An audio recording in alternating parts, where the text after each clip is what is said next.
La guerre est déclarée entre Marc Ravalomanana et Razonarmapian. Les divergences se creusent dans le camp Ravalomanana. Les dépenses journalières d'une famille atteignent actuellement les 10 milliards jusqu'à 15 milliards. À part la hausse du prix du kilo de viande de bœuf, les PPN ou produits de première nécessité ont connu depuis une semaine une hausse de 100 arrières chacun. Ils sont des milliers de manifestants pro-démocratie à occuper le centre de Hong Kong et ni les gaz lacrymogènes ni les arrestations ne les feront lever le camp. Leurs revendications, voter librement pour leurs dirigeants sans que Pékin n'interfère.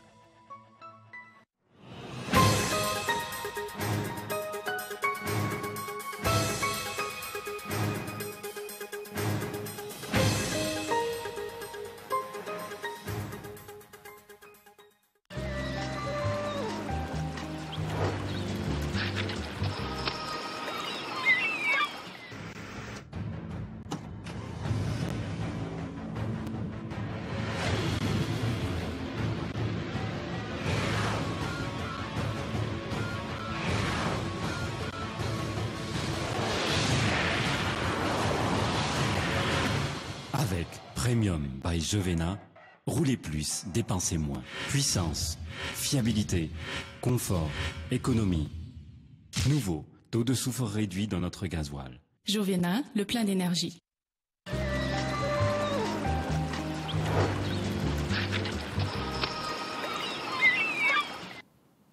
Bonsoir à tous, ravi de vous retrouver pour ce nouveau rendez-vous de l'information sur Cool TV. La guerre est donc déclarée entre Marc Ravalomanana et Razonarmapian. Les divergences se creusent dans le camp du président de la République. Ceux qui sont au pouvoir ne souhaitent pas quitter leur fauteuil. Marc Ravalomanana, quant à lui, menace de rééditer les manifestations de 2002 et 2008 si la situation n'évolue pas. Nadja Rajanson. Les porte-paroles et les leaders de la mouvance Ravalomanana ont préféré garder le silence face à la tournure que prend la situation actuelle. Hors caméra, certains affirment que la situation mérite une mûre réflexion avant toute prise de décision. D'après Maître Antarazaf Manatsu, la mouvance publiera d'ici peu un communiqué. Par ailleurs, une délégation dirigée par Giri Franjenarsu s'est envolée pour l'Afrique du Sud. Une rencontre avec Marc Ravalomanana est au programme en vue d'élaborer une stratégie garantissant le retour de l'ancien président. Les raisons du soutien de la mouvance Ravalomanana au régime actuel semblent de plus en plus claires. La fin de l'exil de Ravalomanana serait l'objet du deal entre le président entrant et le sortant. Si le ministre Roland Ravatmang ne se décide pas à démissionner, les partisans de Ravalomanana du Maghreb-Béourirk, eux, ont rejoint le camp de l'opposition. Selon Zaflas Stanislas, tous les partisans de l'ancien président sans exception doivent se rallier à leur cause. L'imminente implosion de la mouvance est un blocage du retour de Ravalomanana. L'ancien président condamne le régime actuel et menace de rééditer les manifestations de 2002 et 2008. Sera-t-il suivi ? 3 nouveaux ambassadeurs viennent de déposer la copie figurée de leur lettre de créance auprès du ministère des Affaires étrangères aujourd'hui. À 16h, l'ambassadeur de l'Inde, Chandrabalab Tapliyal, qui représentera aussi son pays auprès de la République des Comores. Il a été suivi par Volkan Türkvural, puis par le nouvel ambassadeur de Turquie et enfin par la nouvelle ambassadrice du Lesotho, Evelyn Leitona. Ces 3 ambassadeurs ont réitéré le renforcement de la coopération avec Madagascar et demain, ils présenteront leur lettre de créance auprès du président de la République à Yavlou. Les explications. Je me trouve dans un pays merveilleux parce que j'avais demandé ce poste d'être muté ici et je peux croire que je suis vraiment content ici. Je trouve que l'amitié turco-malgache, ça n'est pas daté d'aujourd'hui, ça date de longues décennies. Nous avons essayé de faire réaliser certains projets de développement et un petit peu à travers ces coopérations, je pense que nous allons nous connaître beaucoup mieux. Parce que je ne pense pas que la Turquie s'est très bien connue à Madagascar. Mais par contre, Madagascar est très très bien connu en Turquie à travers le film qui était publié, qui était passé. Et je peux vous dire que tous mes amis, quand ils ont entendu que j'étais nommé à Madagascar, ils m'ont vraiment non seulement félicité, mais ils m'ont dit tu vas dans un paradis. J'espère que vous allez rendre ce pays un paradis. Et si on peut vous aider un petit peu dans vos efforts, nous serons très contents. L'audit sur le partenariat entre les compagnies de distribution de carburant et la Jirama devrait se faire cette année, affirme le ministère de l'Énergie, Fiene Narichar. Les négociations sont déjà en cours. L'Union européenne, la Banque mondiale et l'ONUDI ont visité le barrage d'Indekalek samedi dernier. Albertin Ramial-Arrive. 90 quartiers d'Antananarive souffrent du délestage depuis déjà 15 jours. Le président de la République rejoint le ministre de l'Énergie quant aux raisons techniques comme cause première du délestage. Et ces problèmes sont actuellement résolus et le président Razon Armampian s'étonne que les délestages continuent. 6 000 m3 des besoins en carburant de la Jirama a grimpé jusqu'à 9 000 m3 depuis 1 à 2 mois. Cela représente 30 milliards d'ariars pour une différence de 3 000 m3 alors que les consommateurs et les revenus, eux, restent les mêmes. Il a donné l'ordre d'entamer immédiatement des enquêtes sur les approvisionnements en carburant. Le problème de délestage sera résolu dans un bref délai, ajoute-t-il. Une autre opération d'audit devrait également porter cette année sur les mécanismes du partenariat avec les investisseurs étrangers. Il entraîne des dettes qui ne se répercutent pas sur la qualité de service de la Jirama. La solution durable concernant l'électricité à Madagascar est actuellement en cours. L'Union européenne, la Banque mondiale et l'ONUDI ont visité Indekalek samedi dernier. Ils donneront un coup de pouce sur la mise en place d'infrastructures nécessaires, comme un 4e groupe pour augmenter la production à 125 000 MW.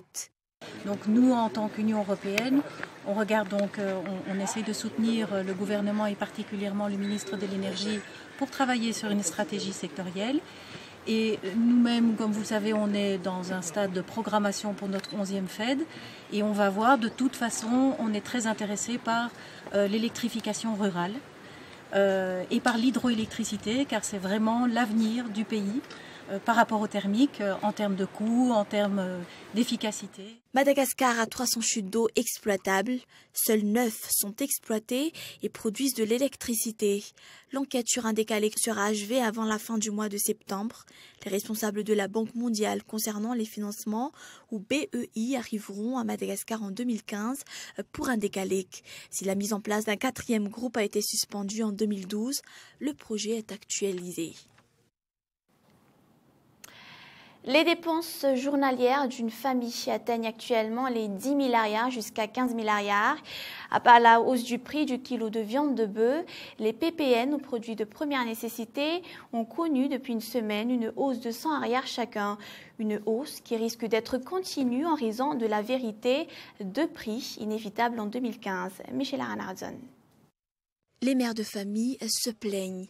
Les 2 000 à 5 000 ariars ne suffisent plus pour les dépenses journalières du foyer. Le prix du kilo de viande de bœuf commence à évoluer depuis une semaine. Les PPN suivent le mouvement par palier de 100 ariars. Le sucre passe de 1 900 ariars et à 2 000 ariars le kilo. La farine de 1 700 ariars à 1 800 ariars. De même pour le litre de l'huile, il est à 4 200 ariars contre 4 100 ariars auparavant. Le prix des cartons de savon ont également connu une hausse de 100 ariars et même cas pour le riz. Le Vargas, riz local, passe de 1325 ariars à 1340 ariars le kilo, une hausse de 23 ariars pour le riz Makaliouk à 1395 ariars le kilo. Le riz de luxe a par contre connu une hausse de 340 ariars. Et si le kilo était de 1560 ariars, il est actuellement à 1900 ariars. Les grossistes d'Anousbé l'expliquent par la dévaluation de l'ariar par rapport au dollar. Le dollar est actuellement à 2505,61 ariars si l'euro est à 3181,77 ariars. L'ariary est en pleine dévaluation. Cette hausse de prix est inévitable avec la politique de la vérité de prix. Et Razon Mapian a promis à la tribune des Nations Unies l'augmentation du revenu financier des familles à Madagascar. Pour l'instant, il n'y a aucun aperçu sur la stratégie qu'il compte mettre en œuvre. Si la plaine de Betsim Tatach était prévue produire 20 tonnes par hectare en 2004, 10 ans après, cette projection est loin d'être une réalité. Les rizières de la plaine d'Antananarive ne produisent que 4 à 6 tonnes par hectare. La destruction des rizières prend de l'ampleur. Les agriculteurs ressentent la grave réduction des surfaces cultivables en raison de la production de briques et des remblayages. Pour cette année, le varialou ou riz précoce connaîtra également un retard considérable. Reportage. Dans Mujapetwa Nusmanzak, la plaine de Betsim Tatach s'étend sur 3000 hectares. Historiquement, la politique d'Anjenapunmir, mise en œuvre vers 1704, veut faire de cette plaine une grande zone productrice de riz. D'après des archives, cette plaine produisait 12 tonnes par hectare en 1945. En 2004, cette production devait atteindre les 20 tonnes par hectare. La réalité, elle n'a produit que 6 tonnes par hectare. Le problème d'irrigation explique la chute de production en 10 ans. La surface de la plaine de Betsim Tatach a également diminué, une des principales raisons qui explique la destruction des rizières, la fabrication de briques et des remblayages. Ces activités représentent 300 hectares de perte de surface. L'imperfection des infrastructures pose également problème. Aucune politique de mise en valeur n'a été mise en place.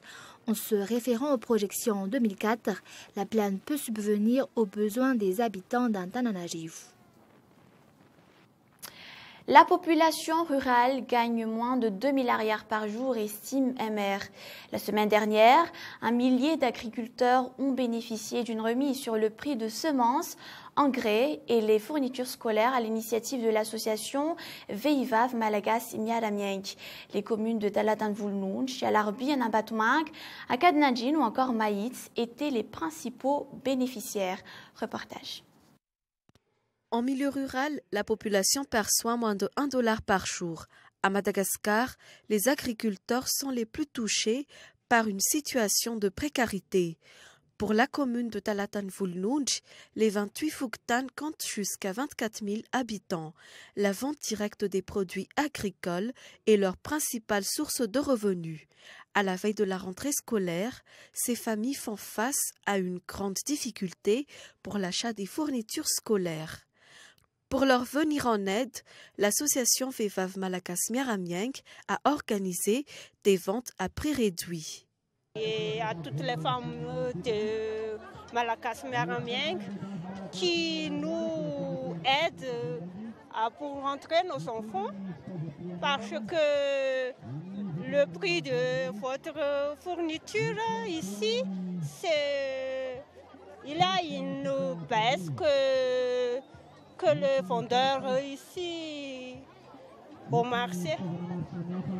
Je souhaite que cette aide reste plus longtemps parce que c'est nous besoin de cette opération comme ça. Hormis les offres promotionnelles, l'association offre des lots pour tout achat de plus de 5 milliards. Plusieurs opérateurs économiques ont soutenu l'association dans la réalisation de ce projet. Dans la commune d'Akadnadjin, une longue file s'est créée devant le stand de l'association Veivav Malagas Miaramienk. D'après Raïrmanan Saounj, une mère de famille originaire d'Akadnadjin, de telles actions devraient perdurer. Sur la RN4, Maïtz fait partie des communes les plus développées. Nombreuses familles vivent néanmoins dans la précarité. 40% de la population est pourtant en âge d'être scolarisée. Face à cette situation, l'association Veivav Malagas Miaramienk promet que leur initiative ne sera pas ponctuelle. Rideau sur le festival Tchatch 2014, un événement culturel organisé à Bealanand. Les festivités ont duré 3 jours.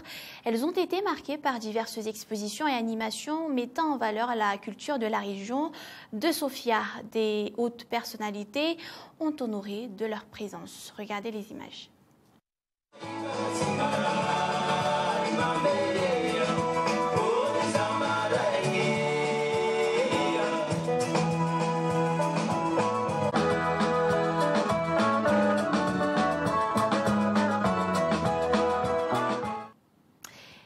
allons passer aux actualités internationales. Ils sont des milliers de manifestants pro-démocratie à occuper le centre de Hong Kong et ni les gaz lacrymogènes ni les arrestations ne les feront lever le camp. Leur revendication, voter librement pour leurs dirigeants sans que Pékin n'interfère et à terme ne mette en péril leur acquis démocratique. Lancée ce lundi, la campagne de désobéissance civile avait rassemblé quelques 13 000 étudiants sur le campus du nord de Hong Kong. C'est un reportage de France 24. Des milliers de manifestants qui bloquent toujours le centre économique et politique de Hong Kong. Le calme est revenu dans les rues et sur ordre du gouvernement local, la police anti-émeute s'est retirée lundi matin. Mais les opposants, eux, sont restés. Ils dénoncent la mainmise grandissante de Pékin sur les affaires locales. Tout m'appelle ici à protéger Hong Kong, pour dire au gouvernement de Hong Kong ce dont nous avons besoin. Nous ne voulons pas de fausses élections. Nous avons besoin d'une véritable élection démocratique. Les étudiants sont le fer de lance de ce mouvement. Ce week-end, le groupe Occupy Central les a rejoints. Tous réclament le droit de choisir librement le futur exécutif de leur territoire. En août, Pékin a annoncé que seuls des candidats choisis par le comité pourraient se présenter aux prochaines élections. Hong Kong appartient à la Chine. Hong Kong est une de ces régions administratives avec un régime spécial. Le gouvernement central chinois soutient le gouvernement local de Hong Kong et croit qu'il saura gérer ce problème en respectant la loi. Pékin dénonce les agissements d'extrémistes politiques dans les rues de Hong Kong. Les sites internet chinois ont reçu l'ordre d'enlever toute information relative aux manifestations qui ont déjà fait une quarantaine de blessés et près de 80 arrestations. L'économiste Ashraf Ghani a prêté serment aujourd'hui en tant que président de l'Afghanistan lors d'une cérémonie officielle à Kaboul. À 65 ans, il succède à Hamid Karzai, seul homme à avoir dirigé le pays depuis la chute des talibans fin 2001. C'est toujours un reportage de France 24. Le nouveau président afghan est investi. Ashraf Ghani succède à Hamid Karzai qui a dirigé le pays depuis la chute des talibans fin 2001. Son accession au pouvoir met fin à 3 mois de crise politique pendant laquelle les deux candidats à la présidence se sont disputés la victoire. Sous la pression de l'ONU et de Washington, les deux rivaux ont accepté de former un gouvernement d'unité nationale. Ghani en est le président, Abdullah le chef du gouvernement. Tous les citoyens afghans sont des héros et le gouvernement d'unité nationale représentera chacun d'eux. Nous nous engageons à prendre des mesures fortes pour protéger les valeurs de l'islam, faire des réformes et apporter le changement à tous les niveaux de l'administration afghane et de son gouvernement. À condition qu'ils parviennent à travailler ensemble, car les défis de ce nouveau tandem au pouvoir sont immenses. L'Afghanistan est toujours miné par la guerre et gangréné par la corruption et les talibans ont redoublé leurs attaques ces derniers mois. À peine investi, le nouveau président a appelé à entamer des pourparlers avec les talibans. Combattre n'est pas la solution à nos divergences politiques. Nous avons prouvé que les différences peuvent être résolues à travers la négociation. C'est pourquoi j'appelle tous ceux qui s'opposent au gouvernement et les talibans à rejoindre la table des discussions. Autre dossier en haut de l'agenda, réchauffer les relations diplomatiques avec les États-Unis. Dès mardi, l'une de ses premières décisions en tant que président pourrait être d'autoriser près de 10 000 soldats américains à rester sur le territoire pour coopérer avec l'armée et la police afghane. Et puis restez avec nous, vous allez suivre juste après ce journal votre série Mistress, suivie de 2 films. Le premier, Rush Hour 3 et Desperado El Mariachi. Et c'est la fin de ce journal. Merci de votre attention. Juste à titre de rappel, le journal, l'édition du journal en version française, vous pouvez le suivre à partir de 20h45. Au revoir et bonne soirée à tous.